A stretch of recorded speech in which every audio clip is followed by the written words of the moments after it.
I remember when I first got into card counting, I pictured myself wearing a slick black suit, maybe sunglasses on, walking into these elaborate high limits rooms with beautiful dealers welcoming me to sit down at their blackjack tables to use my superpowers against them. The reality was more like this.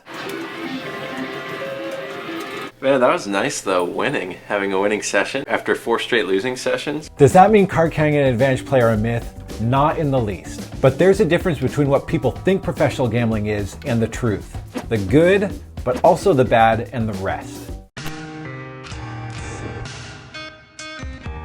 I'm Colin from Blackjack Apprenticeship. My teams and I have beaten casinos for millions, and some APs, both past and present, have won far more than we ever did. I got into card counting because of a book by Stanford Wong, and it was pretty much all numbers. It said, hey, if you master this strategy and you play and bet like this, you can expect to generate $20 an hour. If you find these conditions and bet like this, you can make $24 an hour. Then soon after I started counting cards for real, I read Burning the Tables in Las Vegas and Bringing Down the House. These were books about high-stakes blackjack players that had tons of stories that really opened my eyes. It was then that I realized that I could make not just $20 or $24 an hour, but hundreds of dollars an hour as a card counter. And it helped to take card counting from theory to the real world.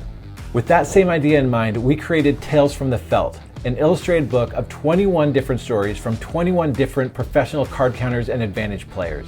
These are stories from Blackjack Hall of Famers, accomplished blackjack authors, and honestly some of the smartest, most successful people beating advantage play today. This gets beyond theory into the real life stories, the good, the bad, the epic, and the not so glorious, to equip and inspire you. They came in for chip fill, and I saw chips that I had never seen before, but I didn't recognize the colors. And I'm like, what the heck? I noticed that they're $25,000 chips. It's the only time in my professional gambling career that I was legitimately nervous and sincerely scared for my life in a way.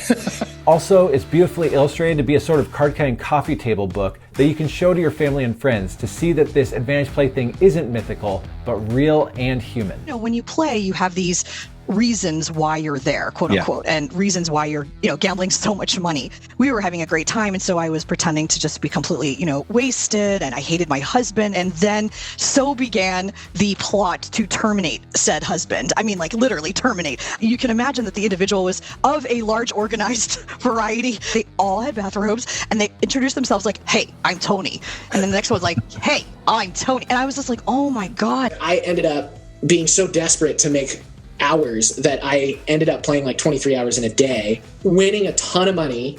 The detective had asked me, like, have you seen that much marked money before? Like, why wasn't that weird to you? And I'm like, dude, when you've seen as many $100 bills as I've seen, they all look the same. The best part is that the proceeds of the book are going to charity. We've partnered with the Blackjack Hall of Fame 501c3 to raise money to help those most affected by casinos and problem gambling. Get inspired, get a peek inside the real world of advantage play, and help us raise some money for a good cause. Click here to order your own copy of Tales from the Felt.